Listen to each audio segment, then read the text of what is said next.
Good Tuesday morning. Hello, hello. I bet you're wondering, what does she mean? Take responsibility. Is she talking about her kids? Is she talking about me? Is she talking about herself? It's an interesting topic, right? Take responsibility. Oof, it's not an easy one. Good morning, everybody. It's Tuesday morning. I'm super excited to be on here. My name is Blair Critch, in case somebody shared this with you. I live in Fort Lauderdale, mom of 2 kids, and a network marketing professional. And really, here's the truth about why I wanted to go on here today. Hi, Lacey. Hi, Kelly. Oh, you're going to love this one.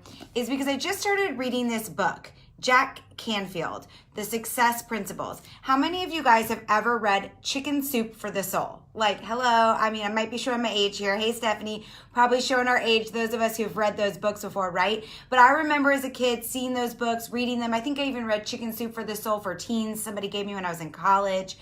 They're just so awesome because they were full of so many motivational, inspiring, amazing messages, right? Well, that same author wrote a book called The Success Principles, and it is so good. Jack Canfield. It's how to get from where you are to where you want to be. So shout out to Danelle Delgado, who told me to read this book, because I have literally read chapter 1 3 times. I've read it myself 2 times and took 3 pages worth of notes.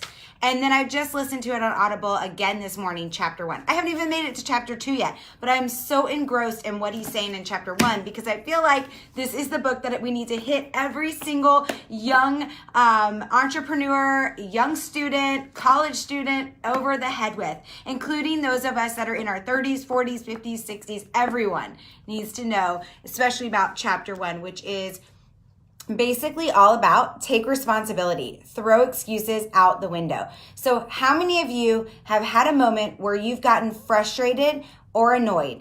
How many of you feel like, yes, do you make excuses? Let's just start with that question. Do you make excuses?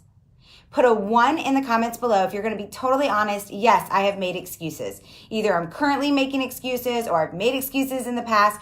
Put a 1 in the comments below. If you're like, I never make excuses, absolutely not. That's not my way. That's not my style. Put a 2 in the comments below. You're really evolved, because I think if we're all honest, we can think of a time where we've blamed a circumstance, we've blamed somebody else, we've blamed something that has gone on, we've blamed the weather, we've blamed somebody else. And in those moments, we are not taking responsibility. So if today you're not exactly where you want to be at, maybe it's in your relationship, maybe it's in your financial life, maybe it's in your business, maybe it's in your career, maybe it's all kinds of things. Hi, Trian. Hi, Denise. Good morning. So think about that. Are you happy with where you are right now? First of all, I want you to put a 1 in the comments below if you've ever made an excuse before, ever, that you can remember. Let's just say in this last year. Okay, because we all have made excuses in our lifetime, if we're being honest, right?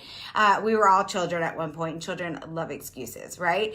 So, oh my gosh, how cool. Trian's teaching this today to students at a local elementary. Then you're going to love this. So, put a 2 in the comments below if you've not made 1 excuse this year since we started 2019, all right? But I want you to think about, are you happy with where you're at? Because you're in complete control over that. And so let's talk a little bit about that today. My absolute favorite thing in this chapter 1 was this one quote from George Washington Carver. Now, George Washington Carver was somebody who took the peanut, not George Washington the president, George Washington Carver. He actually found over 200 uses for the peanut. Like, hello, that's pretty amazing. And I love this quote of his. It's 99% of all failures come from people who have a habit of making excuses. 99% of all failures come from people who have a habit of making excuses. That is deep. Write that down, guys. If you are near something where you can write that down this morning, write it down. Morning, Pamela. Morning, Dave. Because that hit me. And I wrote it in my planner, and I rewrote it for next week too, because I'm done making excuses, right? I want to have the success. I want to take my business and my ideas to the next level, right? So I'm going to go over a few different things that really spoke to me in chapter 1. I'm going to go over 3 different things with you guys. The first one is, want to have control? Get rid of excuses. That sounds simple and easy, right? Oh, get rid of your excuses. But let's be honest. Getting rid of excuses is not always easy, right? But there's always a story that we play in our head. Maybe it's a victim story for you. Maybe it's based on where you grew up, who your parents were, what happened to you in your past. Maybe it's based on your race or your sex or whatever's going on in your life, right? Those are outside circumstances. And quite often we'll use those as the story that plays in our head for why we can't do something, achieve something, or be someone, right? Quite often in my business, because we build our own businesses and I'm just kind of a coach leading people along the way, I'll hear them say, I don't know the right people. I don't live in the right town. There's only one stoplight where I live. I live in a very low income area. I don't know how to talk to people, right? Those are all things that you can choose to change. That's a story that you're playing in your head, right? So the past is the past. And you have a choice today. Do you want a different life? Do you want a different outcome? Do you want to see something change in your life? Right? I think I just saw Alicia pop on here. Good. Alicia, you are a great example of that, right? I remember when I first met you 2 years ago, you were like, I live in a pretty small town, but I'm going to do this. And she did. She ended up hitting auto bonus with our company just last month, which means that she's getting her car paid for by the company. It's pretty awesome, right? So take 100% responsibility for everything that does or doesn't happen to you. Take 100% responsibility for everything that does or doesn't happen to you, right? So that is really hard to do. Why? Because quite often when something doesn't happen, you want to blame something. You don't want to look in at yourself and say, oh, maybe that was something I do. How about how other people react to you or how other people handle something with you? Do you ever stop and say, I wonder how I created that? I wonder what I did to make that happen. Oof. That was a hard question in chapter 1 for me. I think it's probably why I read it 3 times. Because in my mind, I'm like, oh, that's their choice. That's their choice. If they want to act that way, they want to talk about me that way, they want to ignore what I say, right? Or they want to react to me that way, then they obviously don't know my true heart. I've said that many, many times. That is an excuse. How did I show up that made them react and act that way? I have the choice. I am in complete control, right? So we have to be really careful with that. And, oh, I love this. Jamie said, I was ready to quit promoting last week. I listened to a call and realized I was the one who was, I can't see that, who was making up the excuses, right? 100% responsibility on yourself. It's not about who brought you into a business. Okay, I know I have a lot of network marketing professionals or small business owners on here. Yeah, it's not up to other people. It's not up to the franchise owner. It's not up to your upline leader. It's not up to your boss. It's not up to the principal. It's up to you, right? And so often I was just with a group of 7th grade to high school students at a Latin States championship. You guys probably saw my Facebook stories. And I did hear a lot of excuses from kids. Well, I didn't know we were supposed to study that. I didn't know that was something we were supposed to do. Our teacher didn't tell us, right? Well, how about taking responsibility and asking questions and knowing ahead of time what is supposed to happen? Okay. I also saw a little tiff go on between some kids. And I said, well, what did you do? Well, I didn't do anything. That's how she took it. That's her choice. She took it the wrong way. No, how did you show up in that story? How did that play out? How could you have shown up differently? So take responsibility, 100% responsibility for everything that does or doesn't happen to you. That might be a journal entry that you got to work on this week. I know for me, it's why I read this book, the first chapter, 3 times. I haven't even made it to chapter 2. Why? Because I need to figure out what am I doing that's making this show up over and over and over again. There's something in your life that's showing up over and over and over again, right? All right, second point that really hit home for me in chapter 1 was something doesn't turn out as planned, ask questions of yourself. If something doesn't turn out as planned, ask questions of yourself. Woo! That's a hard one. Those of you that journal, hopefully you ask those questions in your journal. Right? Every morning when I get up and write my 10 gratitudes, in those 10 gratitudes, hi Chris, in those 10, I miss you, those 10 gratitudes that I write, I'm also reflecting on myself while I'm writing those, right? So if something doesn't turn out as planned, ask questions of yourself. How did I create that situation? What were my beliefs when that was happening? What did I say or not say? How do I need to create that differently next time to get the results that I want? Oof, that's a great one. Write that in your journal. How do I need to create that differently next time to get the results I want? What did I do to create that? I said that one twice because I think that one's so important, right? So how can we show up different? Be prepared to answer those questions. That's right. The book, Pamela, and I'll put it below, is The Success Principles by Jack Canfield. So good. All right. You can get it on Audible. You can get the book. I like to have both, you know. Oh, thanks, Alicia. All right. Number 3, third thing that I learned that blew me away in chapter 1 was E plus R equals O. E plus R equals O. E is the event plus R, the response, equals the O, outcome.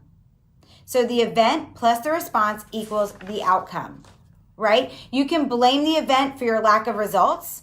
Like, I'm going to blame the economy. The economy is not good, so nobody's buying my product or my service, right? Or you can blame the weather. Oh, nobody showed up because it was raining. Or your lack of education, or your race, or your gender, or your boss, right? And in the book, one of the things that he said, and I love this, is if people did that, then Denzel Washington wouldn't be as famous as he is.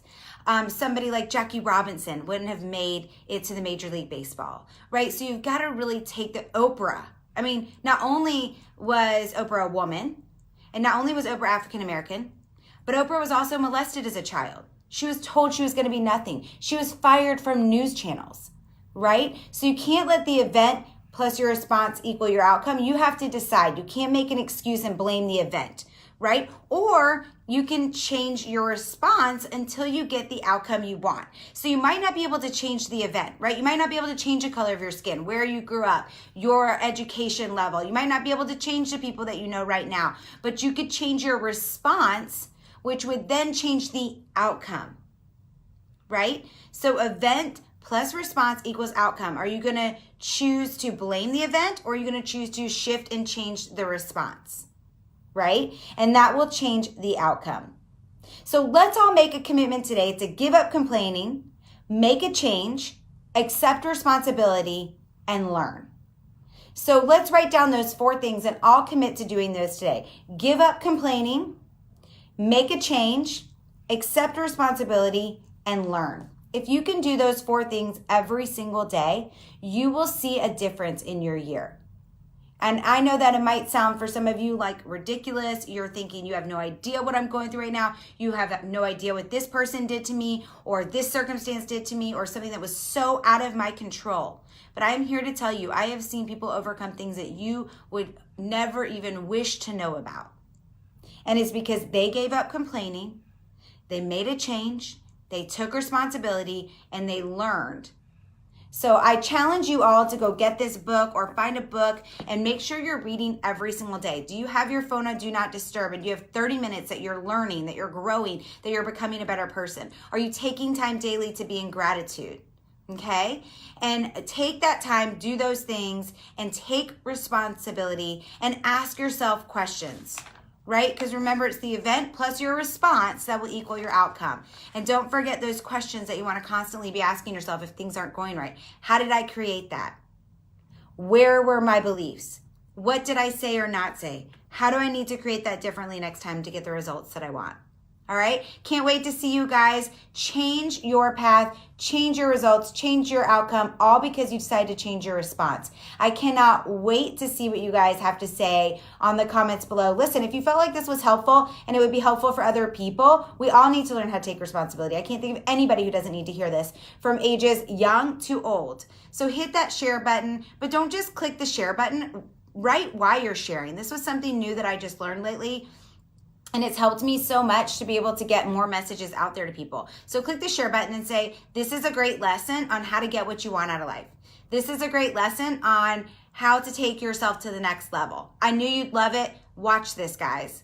Okay? So when you hit the share button, say why you're sharing it. Get this message out to as many as you can. And I hope you guys have a great day and make it a great day for others. Bye.